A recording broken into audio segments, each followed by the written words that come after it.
But where does it go? Where does it stop? Watch for the sign of the lollipop.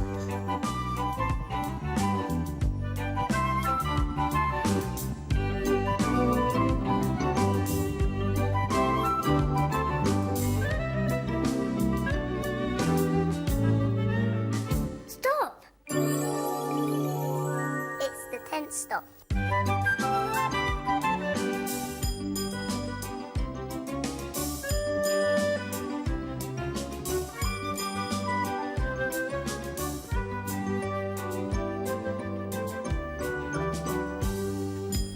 Welcome to the play tent.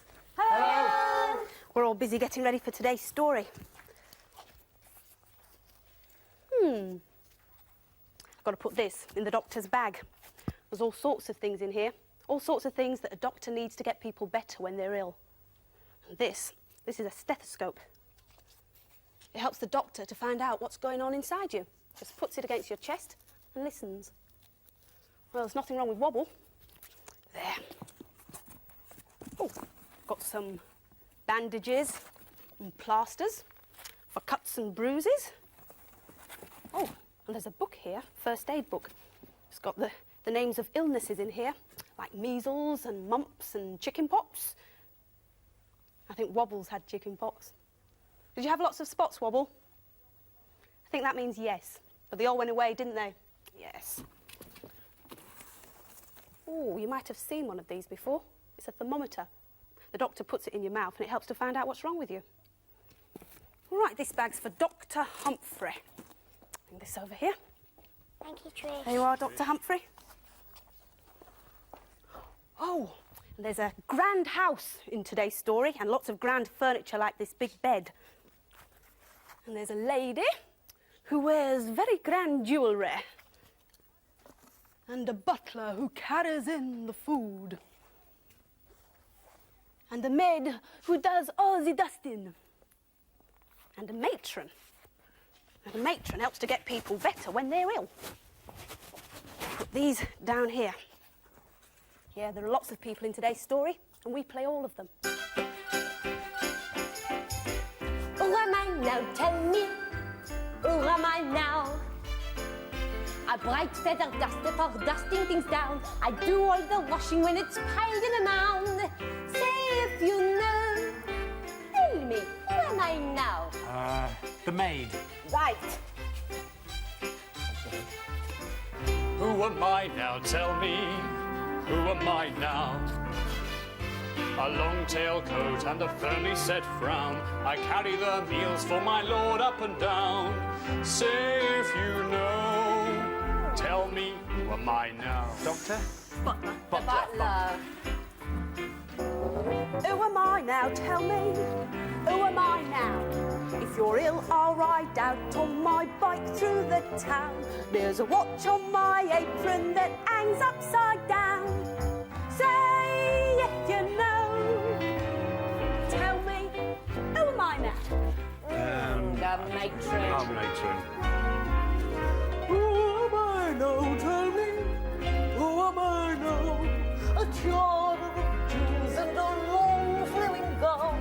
I live in a house set in beautiful rooms. See if you do. Tell me. Who am I now? It's got to be the lady. It's got to be the lady. And I have a husband for the Lord. There are two other people in today's story. Someone who has a lot of these. Thank you, Trish. There you are, Claire. And someone whose job it is to take care of these vegetables and flowers. Oh, there you are, Martin. Thanks, Trish. Right, just one more thing before we start the story. And that's Wybird's word for the week. Thanks, Wobble. You might hear someone say this in the story. It's tingle.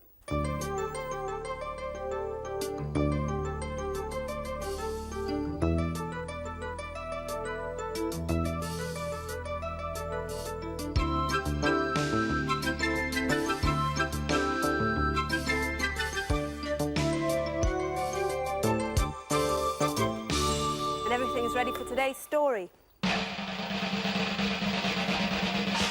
And today's story is called Little Miss Pennyfeather. And here to tell it is Will. The story that we have today is set within these walls. The house of Lord and Lady Grew, the stately home, Grew Hall. The girl that lies asleep just here is the daughter of the same, a rather rich young lady with a rather curious name. Amanda, Helen, Ermintrude, Davida, Susan, Heather, Belinda, Margaret, Emily, Jocasta, Pennyfeather. A name which, when you say it all, is hard to keep together. So we shall call her M for short, or Miss Pennyfeather. Now, M had many servants, and her parents rather spoilt her. She never had to do her chores. The servants did them for her. The Lord and Lady Grew were, well, to say the least, too caring, and they watched Missy's every move and feared if she was ailing. The consequence of which meant that she lived a life of ease, so it caused a dreadful scandal the day she woke and sneezed. She sat up in her bed and lay waiting for Natasha, the maid, to bring her breakfast, eggs and bacon, 2 lean rashers. But then went Miss Pennyfeather. She went again. Is she under the weather?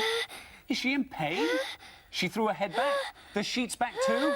She screwed her eyes up. Phew!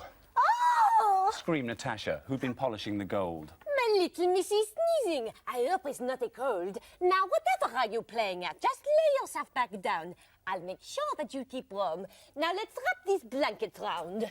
By the time the maid had finished, Em was wrapped up like a present, and the butler had been summoned, and he'd been asked to bring the medicine. If Ma'am would kindly open wide, I'll give the medication.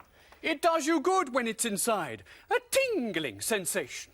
But I'll hear no babbling. You won't grow well and strong. I'll check to see what it can be, where you're right and where you're wrong. The butler knew a little about medicine and first aid. You see, when he was a youngster, he'd been in the boys' brigade. Well, she hasn't got a temperature. There are no shakes or shivers. It's not a cold or cholera or corrosion of the liver. I haven't been sleeping in a draught, not even in a breeze. I can't say for the life of me what made young Missy sneeze. Oh, c'est à l'heure, bonjour. Suddenly, the gardener's boy popped up just by the window. He thought he'd solved the problem, but they wouldn't let him in, though. Excuse me, He tried to say, I think I have the answer. but the butler simply turned and grabbed him firmly by the pants. Sir, what are you doing here, you scruffy little urchin? You know that Missy isn't well. We can't have children lurching in and out the bedroom. Her condition might prolong. So go back to where you came from, to the yard where you belong. Despite the butler's telling off, the gardener's boy stayed handy. I think he knew why Missy sneezed, so he hid behind the pansies. The house, meanwhile, was in a state, and the matron had been called, and she bustled through the doorway after tramping down the hall. Now, Missy, lay back down. I knew that someday you'd be strickened when I saw you playing by that pond. Small wonder that you've sickened. The matron took her hand, felt her forehead and her feet, and everybody held their breath till the probing was complete. Well, she hasn't got a temperature, she hasn't got a chill. It's not chicken pox or smallpox that's making me so ill. There isn't any water on my brain, not even in my knees. I don't know for the life of me what's made young Missy sneeze. The matron then decided there was nothing more to do but to tell young Missy's parents, the Lord and Lady Grew.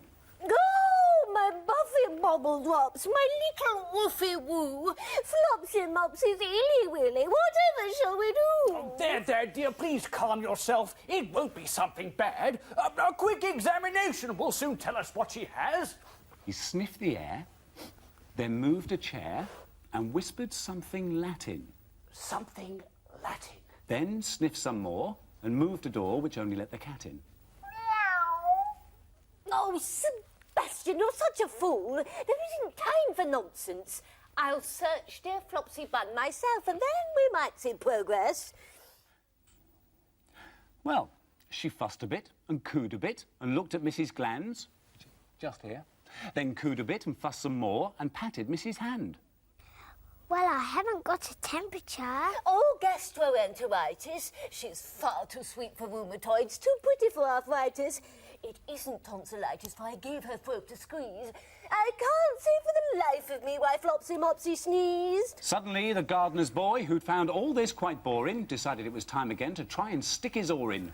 Excuse me, but I'd like to say I think I know the reason.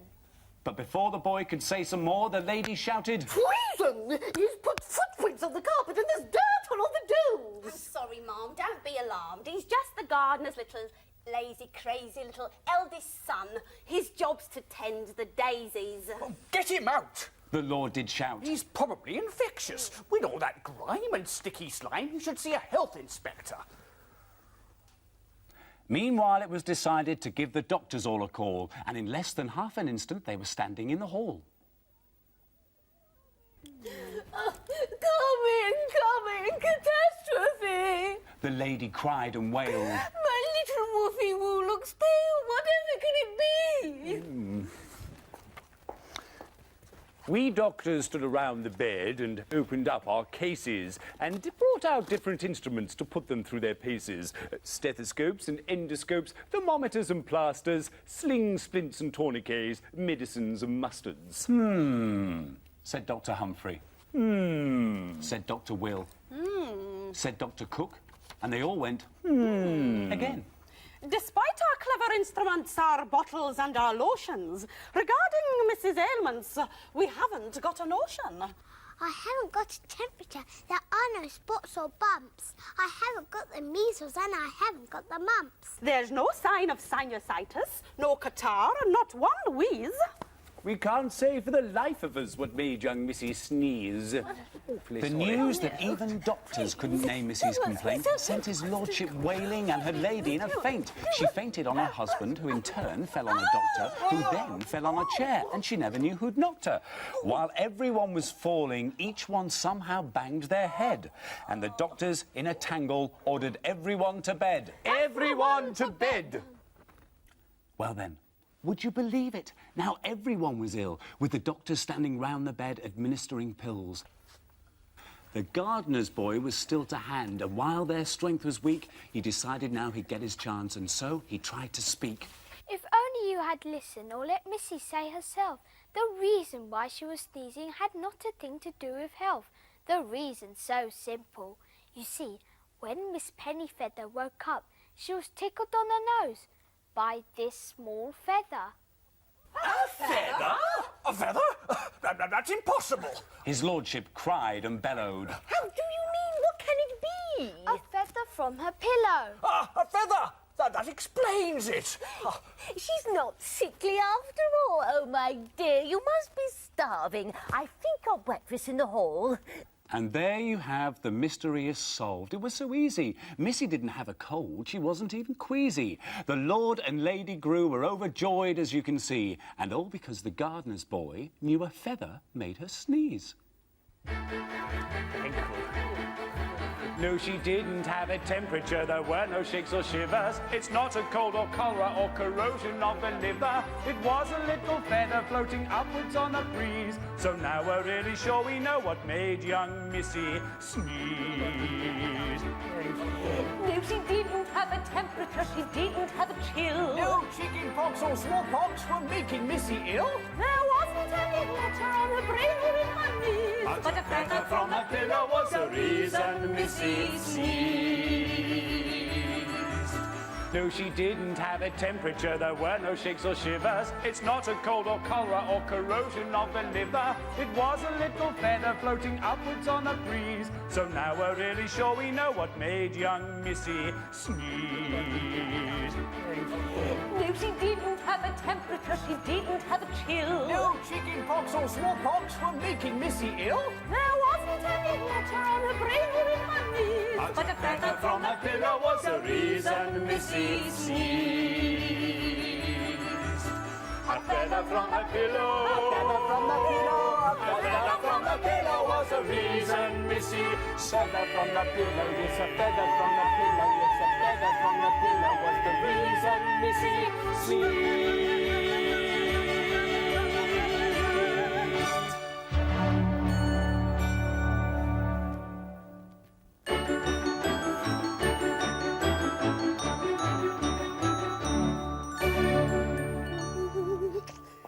story of little Miss Pennyfeather.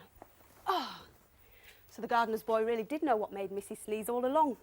This little feather. I'm going to play a game with this. I'm going to put it inside this box. It's called the Feely box. And there's lots of other things in here as well. The others are going to try and guess what's inside. You see the holes? I'm going to put their hands through here and just feel, no looking. Right, you going to play this, Sarah? Yep, I'm ready, Trish. Here we Here go. I go. Oh, I've got something. What does it feel like? Feels like metal and glass. I think it's a pair of glasses. Ah, let's have a look. Yes, a pair of glasses. Who's next? Yep. You and me. Right. Go on then, Martin. I feel something round. Yeah. It's quite little. What do you think it is? A ball. A ball. Should we have a look? Yeah, ball it that's is. your ball. Well done. Right, guessed. Right. Who's goes it? I'll go next. Okay, Claire, you go. What have you got? Fairy. Is it big? Yeah, it's quite big. Oh, what do you think it is? Toy rabbit. Toy rabbit. It's a cat. Close, Very though. That was very close. Let's take it out. And then, Right, do you want My to turn, go. Will? Rose go. Oh, hello. Yes. What can you feel? I've got something round as well. I think I've got a very bright yellow ball. How do you know it's bright yellow? It's a green Pineapple. Right. Let's go. What can you feel? I feel. I've there anything in something, there? I've got something. It's soft and it feels rubbery and it's got a very sort of hard bottom to it. And I think it's a boot. a boot. Boot. A boot it is. Wellington boot. Nobody got the feather then. Where is it? Let's have a look. There's another game you can play with a feather. See if we can do it. Oh! Let's see how long I can keep it up in the air for. Well, to me. And again. Right, we've got to pack away the play tent now, but we'll be back next week with another story. Bye.